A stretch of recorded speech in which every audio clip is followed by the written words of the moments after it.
ما كان لمؤمن ولا مؤمنة إذا قضى الله ورسوله أن يكون لهم الخيرة من أمرهم ومن يعص الله ورسوله فقد ضل ضلالا مبينا. وقال رسول الله صلى الله عليه وسلم: صوم عرفة أحتسب على الله أن يكفر السنة التي قبله والسنة التي بعده. صدق الله وصدق رسوله النبي الكريم، ونحن على ذلك لمن الشاهدين والشاكرين، والحمد لله رب العالمين. درود شریف پڑھ لیں. اللهم صل على محمد وعلى آل محمد كما صليت على إبراهيم وعلى آل إبراهيم إنك حميد مجيد. اللهم بارك على محمد وعلى آل محمد كما باركت على إبراهيم وعلى آل إبراهيم إنك حميد مجيد. میرے محترم دوستوں، بھائیوں اور بزرگوں، اللہ سبحانہ و تعالی کا بہت بڑا کرم اور احسان ہے کہ مبارک عشرہ گزر رہا ہے، اور یہ عشرہ اللہ پاک کی نظر میں، اللہ کی بارگاہ میں کتنا قیمتی ہے، اور اس عشرے کے اعمال اللہ کو کتنے پسند ہے، اس پر کچھ بات آپ کے سامنے پچھلے جمعے عرض کی تھی. ایک ایک لمحہ، ایک ایک ساعت، ایک ایک گھڑی اس عشرے کی بہت قیمتی ہے. حدیث پاک میں آتا ہے کہ جناب رسول اللہ صلی اللہ علیہ وسلم نے ارشاد فرمایا کہ اللہ پاک کو ان دنوں کے اعمال کے مقابلے میں باقی پورے سال کے اعمال اتنے محبوب نہیں جتنا اس عشرے کے اعمال اللہ کو محبوب اور پسندیدہ ہے. تو صحابہ نے عرض کیا کہ اللہ کے رسول صلی اللہ علیہ وسلم، وَلَلْجِهَادُ فِي سَبِيلِ اللَّهِ، کیا اللہ کے راستے میں جہاد کرنا بھی، یعنی اس کے مقابلے میں بھی اس عشرے کے اعمال اللہ کو پسند ہے؟ آپ نے فرمایا وَلَلْجِهَادُ فِي سَبِيلِ اللَّهِ، ہاں، اس عشرے کے اعمال جتنا اللہ کو پسند ہے وہ جہاد فی سبیل اللہ سے بھی بڑھ کر ہے، سوائے اس شخص کے، اس مسلمان کے کہ جو اپنی جان، اپنی سواری لے کر اللہ کے راستے میں نکل جائے اور پھر ان میں سے کوئی چیز لے کر واپس نہ آئے، یعنی جان بھی اللہ کے راستے میں قربان کر دے، سواری بھی قربان کر دے، تو اس کا مقام تو اللہ کے ہاں بہت بڑا ہے. ورنہ باقی اس عشرے کے اعمال کی طاقت اور محبوبیت اللہ کے ہاں اتنی زیادہ ہے اور اللہ کو اتنا پسند ہے کہ وہ جہاد فی سبیل اللہ سے بھی آگے بڑھ جاتا. اس لیے میرے عزیز دوستوں، بھائیوں اور بزرگوں، قدردانی کی بہت بڑی ضرورت ہے. انسان فضائل سن لیتا ہے، باتیں سن لیتا ہے، کر لیتا ہے، لیکن اصل آج جو کمی ہمارے اندر پیدا ہوئی ہے، اصل وہ قدر کی ہے، احساس کی ہے، اور ہمیں یہ قدر بہت دیر سے آتی ہے. جب انسان عمر عزیز کا ایک بڑا حصہ گزار چکا ہوتا ہے، تب جا کے ہمیں احساس ہوتا ہے کہ واقعی میری زندگی میں میرے پاس کتنا موقع تھا، کتنا اللہ پاک نے مجھے موقع دیے. اس لیے آج بھی وقت ہے کہ ہم اپنی اس عارضی زندگی میں جتنی دن جتنی راتیں ہمارے پاس زندگی کی باقی ہے، مستعار ہے، اس میں ان دنوں کی ہم قدر کر لیں اور اس کی قدر و منزلت کو ہم پہچان لیں۔ یہ وہ عشرہ ہے کہ جس میں اللہ پاک نے بہت سارے اعمال کو جمع فرمایا ہے۔ دوست، آپ کے سامنے بات آئی کہ دین اسلام کا ایک بہت بڑا رکن، بلکہ رکن اعظم کہیں، یعنی حج بیت اللہ، اس کو اللہ پاک نے اسی عشرے کے اندر رکھا ہے، اسی عشرے میں رکھا ہے۔ اور پوری دنیا کے مسلمان جب یہ دن قریب آتے ہیں تو حج بیت اللہ کی تیاری کرتے ہیں، احرام پہن کر اللہ پاک کے گھر کے لیے نکل جاتے ہیں اور اس جگہ پہنچتے ہیں کہ جہاں حضرت ابراہیم علیہ السلام نے اللہ پاک کے گھر کی تعمیر اللہ کے حکم سے فرمائی۔ تو حج کی عبادت بھی حضرت ابراہیم علیہ السلام کی ایک یادگار ہے، اور پھر اللہ نے انہی دنوں میں قربانی کی عبادت بھی دی، قربانی کا عمل بھی رکھا، اور اس سے بھی آپ واقف ہیں کہ قربانی وہ کن کی یادگار ہے؟ حضرت ابراہیم علیہ السلام۔ عجیب شان والے پیغمبر ہیں، اللہ نے ان کو جو مقام دیا، جو مرتبہ دیا، اس لیے بات عرض ہوئی کہ اس امت کو حکم ہوا واتبع ملت ابراہیم حنیفہ۔ اس امت کا ایک تعارف ملت ابراہیمی کا ہے، تم اتباع کرو ابراہیم علیہ السلام کے طریقے کی، ان کے راستے کی اتباع کرو۔ کیوں؟ علماء نے لکھا ہے اس کی وجہ یہ ہے کہ ابراہیم علیہ السلام کی جو قربانیاں ہیں اللہ پاک کے لیے، ان کی جو بے مثال قربانیاں ہیں اس کی نظیر نہیں ہے، اس کی نظیر نہیں ہے۔ دوست، وہ کون سا رشتہ ہے، وہ کون سا تعلق ہے جو انہوں نے اللہ کے نام پہ قربان نہیں کیا ہے؟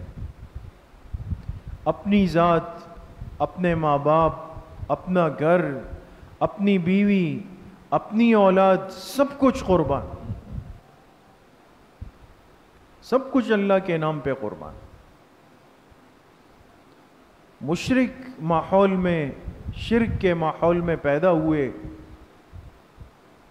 اور ماحول اس قدر شرک کا کہ خود ان کے اپنے والد حضرت ابراہیم علیہ السلام کے والد آزر وہ علاقے کے بت خانے کے ذمہ دار تھے،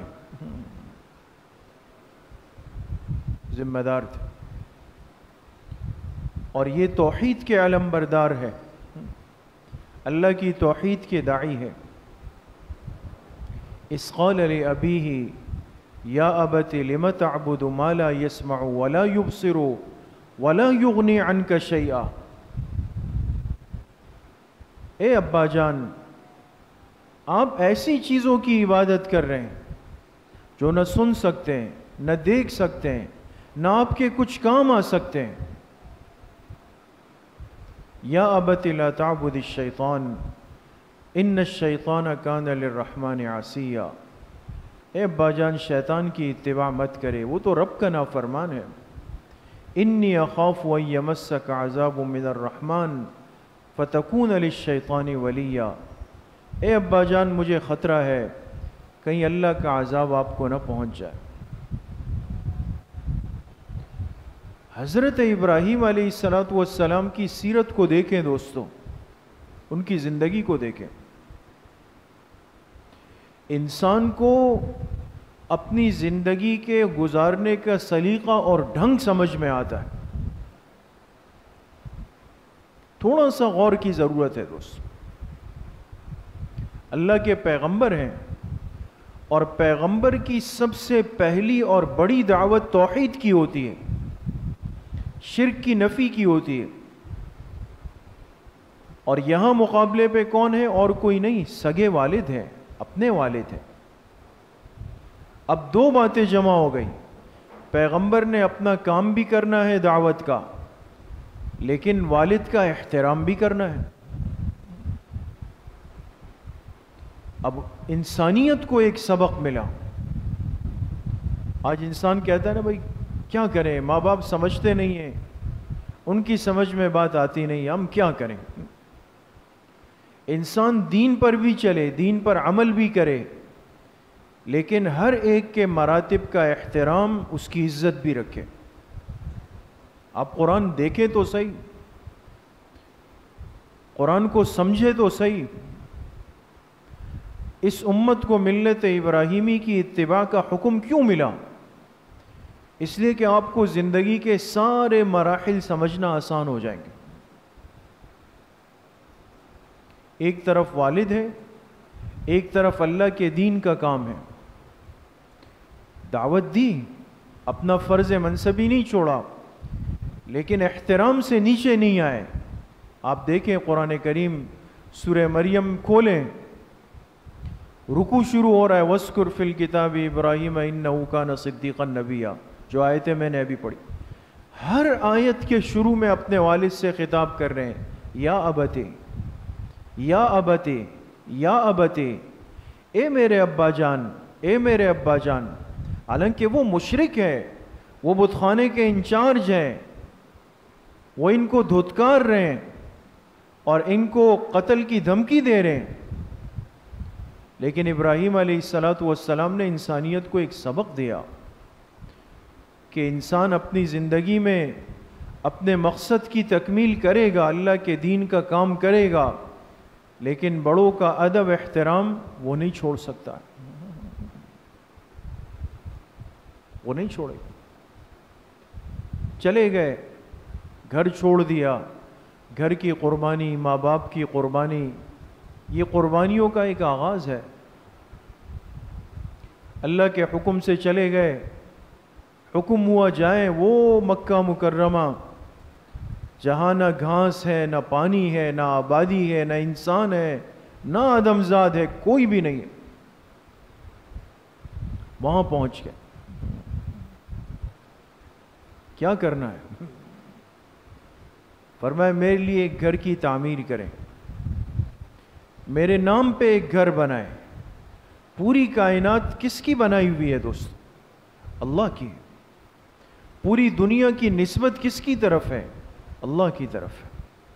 لیکن اللہ حکم دے رہے ہیں کہ خاص میرے نام پر ایک گھر بنا لو، ایک چار دیواری بنا لو. اللہ کے گھر کی تعمیر کی. آپ بھی ہیں، اسماعیل علیہ السلام بھی تھے. وَإِذْ يَرْفَعُ إِبْرَاهِيمُ الْقَوَاعِدَ مِنَ الْبَيْتِ وَإِسْمَاعِيلُ رَبَّنَا تَقَبَّلْ مِنَّا إِنَّكَ أَنْتَ السَّمِيعُ الْعَلِيمُ. اب یہاں عجیب نکتے کی بات سمجھیں دوستو. چند باتیں آج آپ سے عرض کرنا چاہتا ہوں، اس لیے کہ یہ عشرہ ملت ابراہیمی کی نسبت سے بڑا قیمتی ہے. باقی باتیں تو ہمیشہ ہوتی ہیں.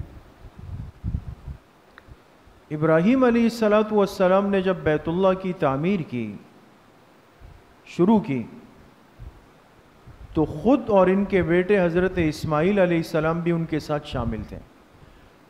تو بیت اللہ کے معمار کتنے ہیں؟ 2 ہیں، باپ اور بیٹا ہے.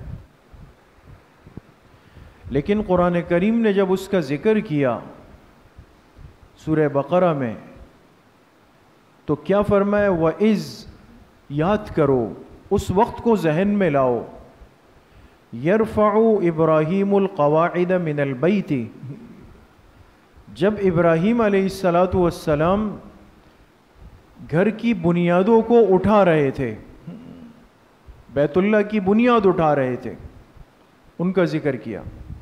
وَإِسْمَاعِيل، اور اسماعیل علیہ السلام. اب غور کریں یہاں پہ، سمجھنے کی بات. کام دونوں نے مل کے کیا ہے، باپ بیٹے نے. وہ پتھر لاتے تھے، یہ پتھر رکھتے تھے. دونوں نے ایک جیسی قربانی دی ہے، محنت کی ہے، جان لگائی ہے. لیکن آیت کا اسلوب اگر دیکھیں تو آیت میں تذکرہ پہلے کن کا ہے؟ ابراہیم علیہ السلام کا. تعمیر کی نسبت کن کی طرف ہے؟ ابراہیم علیہ السلام کی طرف. بنیادیں اٹھانے کی نسبت کن کی طرف ہے؟ ابراہیم علیہ السلام کی. ان کا ذکر پہلے کیا خاص طور پہ. وَإِذْ يَرْفَعُ إِبْرَاهِيمُ الْقَوَاعِدَ مِنَ الْبَيْتِ، جسے اصل یہ ہے. آگے فرمایا وَإِسماعیل، اور اسماعیل بھی ان کے ساتھ تھے. حالانکہ انہوں نے پورا کام کیا ہے، اتنا ہی کام کیا ہے جتنا ابراہیم علیہ السلام نے کیا، لیکن ان کا ذکر ضمناً ہے، تابع کے طور پہ ہے.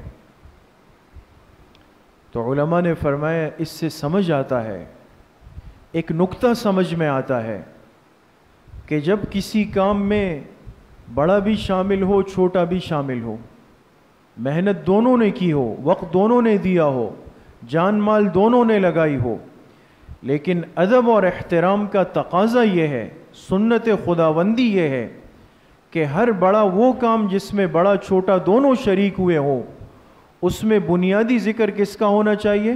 بڑے کا ہونا چاہیے. یہ ایک سبق قرآن کریم تعلیم دے رہا ہے. یہ تعلیم ہے، بڑوں کا اتنا احترام ہے.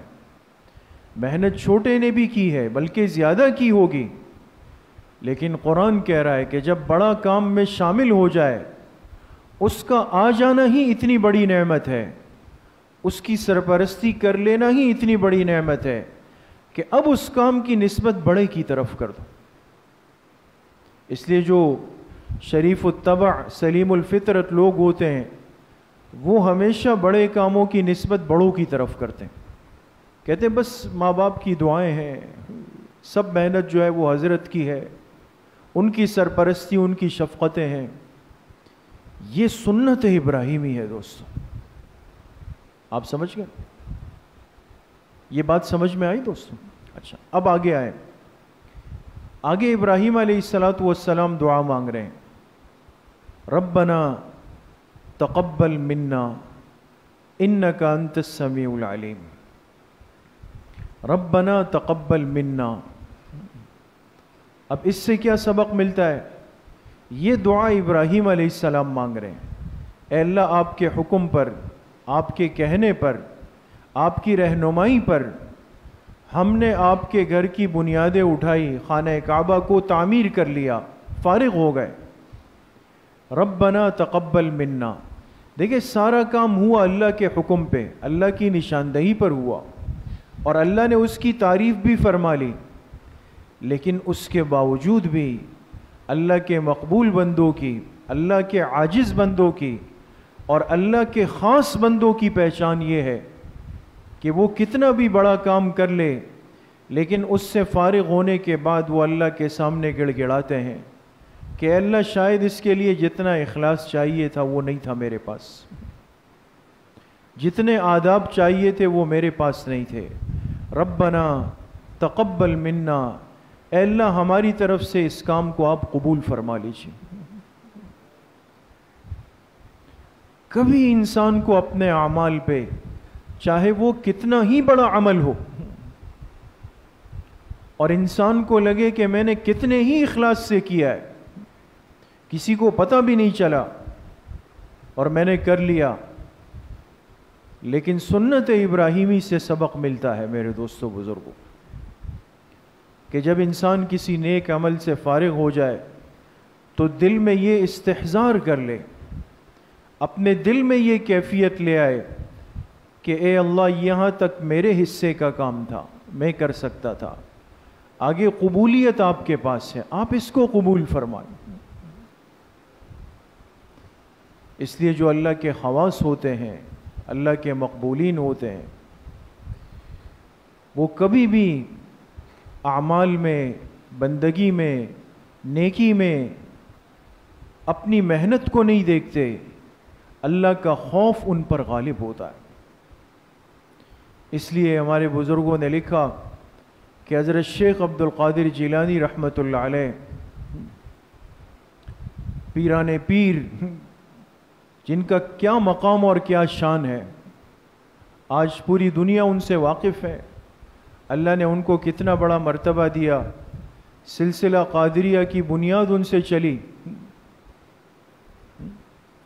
اور دنیا کا ایک بڑا حصہ ان سے محبت کرتا ہے، لیکن ان کی کیفیت کیا تھی جب وہ اللہ کی بارگاہ میں گئے؟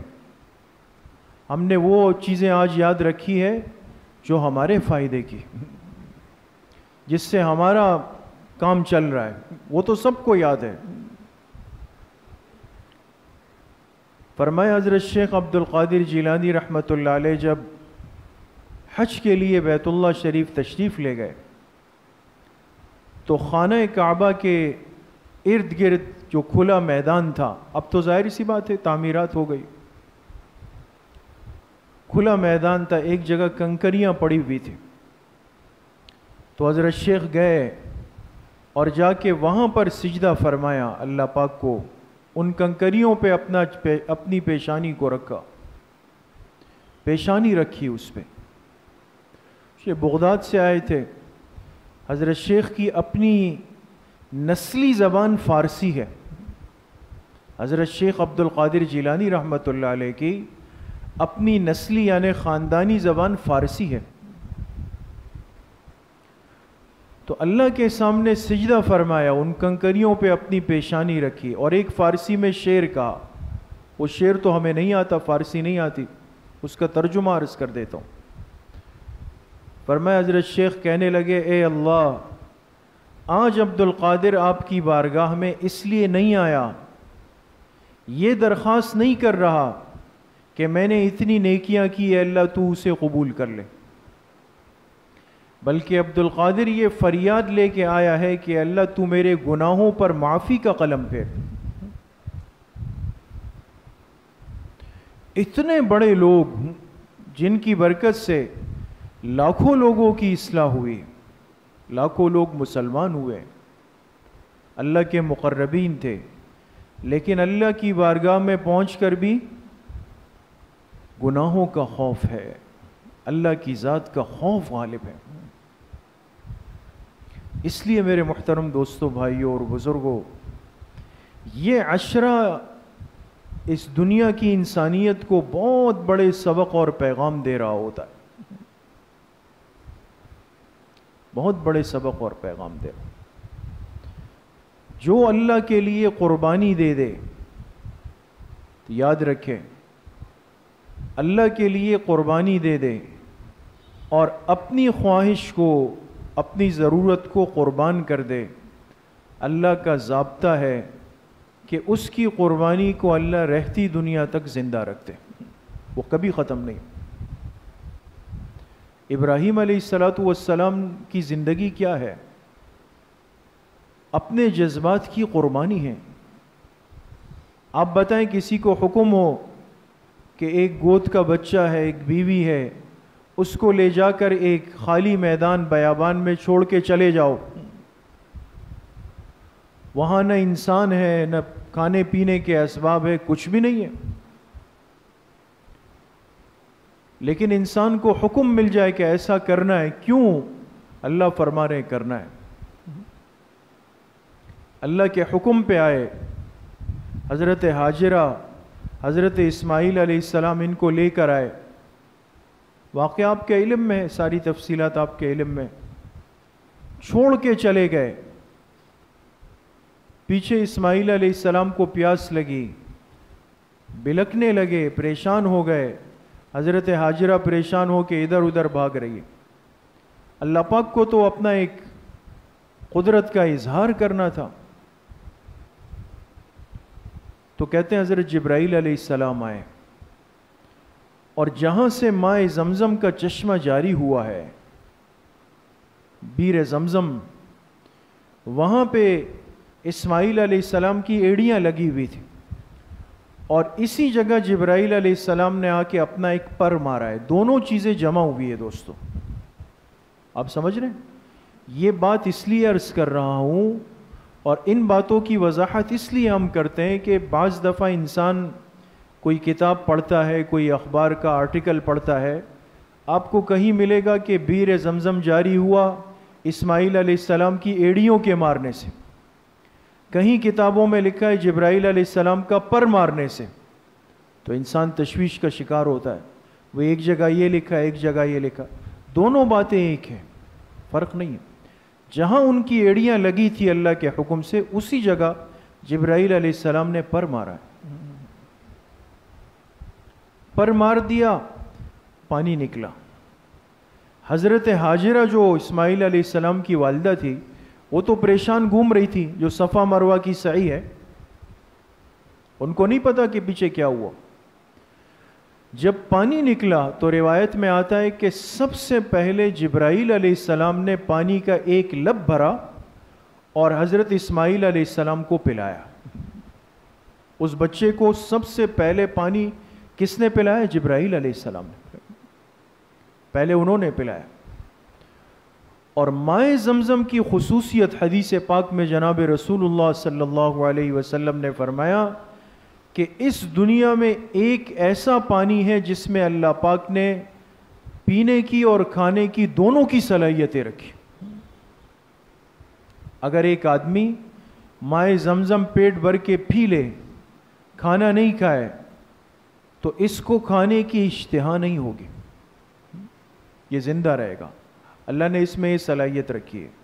یہ تو ابھی کی تحقیق ہے، فرانس کے ایک ڈاکٹر نے مائے زمزم کے فضائل سننے کے بعد اس پر تحقیق کی۔ انگریز کا ایک ذہن ہے عیسائیوں کا، اس نے بئر زمزم پر اپنی لیبارٹری میں تحقیق کی، اور اس نے جو اپنا تجربہ لکھا وہ کیا لکھا؟ اس عیسائی ڈاکٹر نے لکھا کہ یہ وہ پانی ہے جس میں وہ سارے اثرات اور غذائیت موجود ہے کہ اگر ایک انسان پیدا ہونے کے بعد سے لے کر موت تک صرف اس پانی کو پی کر گزارا کرے گا تو اس کی موت نہیں آئے گی۔ یہ آج عیسائی ڈاکٹر کہہ رہے جو جناب رسول اللہ صلی اللہ علیہ وسلم اس وقت فرما چکے۔ اس لیے جو بئر زمزم کو پی لے، ایک چیز آپ نے اور کی ہوگی، مشاہدہ ہے، تجربہ ہے، علماء نے لکھا ہے کہ عام پانی انسان کو پیاس لگتی ہے 4-5 گلاس پی لیتا ہے، بئر زمزم کے 2 گلاس آپ پی لے آپ کا پیٹ ایسے پھولنے لگے، اس لیے کہ اس میں اللہ نے دونوں صلاحیتیں رکھی۔ یہ انسان کے معدے پر کھانے کا اثر بھی کر رہا ہوتا۔ تو پہلا لب جبرائیل علیہ السلام نے پلایا، پھر حضرت ہاجرہ آئی، دیکھا پانی نکل رہا ہے، تو ان کو لگا کہ یہ پانی بند نہیں ہو جائے، انہوں نے ایک برتن میں پانی بھرا، جیسے بھرا نیچے سے دوسرا آیا، جب اس کو بھرا دیکھا نیچے سے اور آیا، سمجھ گئی کہ یہ پانی تو مسلسل نکل رہا ہے، تو سمجھ میں بات نہیں آئی، تو ایک منڈیر بنائی اور فرمائے زمزم زمزم۔ یہ عربی کا لفظ نہیں ہے دوستو، یہ عبرانی زبان ہے، عبرانی زبان ہے، اور عبرانی میں زمزم کے معنی آتے ہیں تھم جا، رک جا، رک جا، اسی جگہ رک جا۔ ان کو لگا ایسا نہ ہو کہ پانی بہت زیادہ ہو جائے ہمیں نقصان کر دے، فرمائے تھم جا، رک جا، تو اللہ پاک نے اس کو روکا۔ یہ حضرت ہاجرہ کی دعا پہ رکا ہوا پانی ہے جو آج تک چل رہا ہے۔ اس لیے حدیث پاک میں آتا ہے، جناب رسول اللہ صلی اللہ علیہ وسلم نے فرمایا کہ اگر ہماری ماں حضرت ہاجرہ زمزم نہ فرماتی، اللہ ان پہ رحم فرمائے، اگر وہ زمزم نہ کہتی تو آج زمزم کا پانی پوری دنیا کو سیراب کر رہا ہوتا، ہر جگہ اس کی نہریں بہہ رہی ہوتی، لیکن کہاں ہماری ماں کی زبان سے زمزم نکل گیا، اللہ نے اس کو وہاں روک دیا۔ لیکن رکنے کا مطلب یہ نہیں کہ ختم ہو گیا، آج تک وہ جاری ہے۔ کتنے لوگ جاتے ہیں، پانی پیتے ہیں، بھرتے ہیں، لاتے ہیں۔ مدینہ طیبہ کے حرم میں زمزم ہے، ہر جگہ پر زمزم موجود ہے، ختم نہیں ہوا۔ تو عرض کرنے کا مقصد بس مختصر یہ ہے کہ جب انسان اللہ پاک کی رضا کے لیے، اللہ کی خوشنودی کے لیے قربانی دیتا ہے، اللہ کسی کی قربانی کو رائگاں نہیں فرماتے، اور قیامت تک کے آنے والی انسانیت کے لیے اللہ پاک اس قربانی کو زندہ فرما دیتے ہیں۔ آج مسلمان قربانی کے جس عمل کی تیاری میں لگے ہوئے ہیں، جانوروں کی قربانی، یہ ابراہیم علیہ السلام کی اس عظیم قربانی کی یاد میں۔ اللہ پاک مجھے بھی آپ سب کو صحیح عمل کی توفیق نصیب فرمائے۔ الحمدللہ رب العالمین، الصلاۃ والسلام علی سید الانبیاء والمرسلین، سیدنا و مولانا محمد وآلہ واصحابہ اجمعین۔ یا اللہ یا ارحم الراحمین، ہمارے صغیرہ کبیرہ ظاہراً باطناً ہر طرح کے گناہوں کو معاف فرما دے۔ یا اللہ پوری امت کے گناہوں کو معاف فرما دے، یہ رضا والی زندگی نصیب فرما دے، حضور علیہ الصلاۃ والسلام کی صحیح اور سچی محبت نصیب فرما دے۔ جتنے بیمار گھروں میں ہیں، اسپتالوں میں ہے، یا اللہ سب کو شفاء کامل عاجل نصیب فرما دے۔